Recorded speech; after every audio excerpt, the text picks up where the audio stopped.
एक महात्मा 20 वर्ष से पेड़ की छाल सूखी हुई खाते थे, किस लिए? काम विजय के लिए।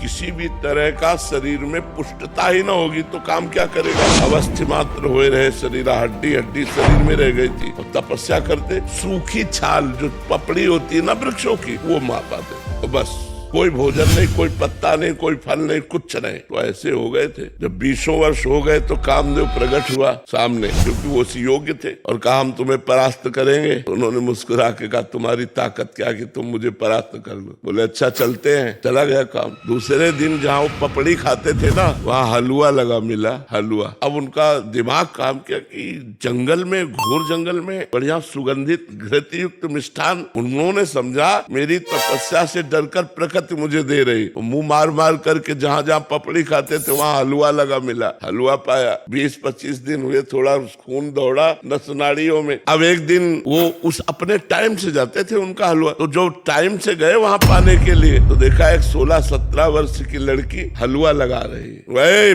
भयभीत होने का वो नाटक किया। बोले भयभीत मत हो, भयभीत मत हो, शांत रहो, नजदीक आओ। जी ही देखा तो कमल नयनी सुंदरी छम छम करती हुई पायल। महाराज ने कहा कि तुम डर क्यों रही हो निडर होकर? ये हलवा तुम लगाती थी? हाँ महाराज, आप जैसे तपस्वी की सेवा हमारी सामर्थ्य कहाँ की आंख मिला के कर सके कि मैं आपके सामने जाके हलवा परोस सकूं, इसलिए छुप छुप के। बोले आज से छुपने की जरूरत नहीं है और पेड़ में लगाने की जरूरत नहीं, सीधे ले आया करो पात्र में हलवा। 10-5 दिन और हलवा पाया सीधे। अब तो काम वेदना अंदर जागृत हुई। उन्होंने कहा देवी तुम्हारा ब्याह हुआ है? तो उनका नहीं महाराज। बोले मेरा भी नहीं हुआ। तो बोले मैं आप जैसे महान तपस्वी को पति रूप में प्राप्त कर सकूं, तो मेरा सौभाग्य है। तो उनका फिर बोले एक शर्त है, हमारी माँ जंगल के बाहर रहती है, और उन्होंने कहा पति वही बनेगा जो अपना मुंह काला करवा कर हमें पीठ में बैठाल कर वहां तक ले जाएगा। बोले कर सकता हूँ, घुटनों के बल चल करके वहां। जब वहां ले गए तो कामदेव खड़ा था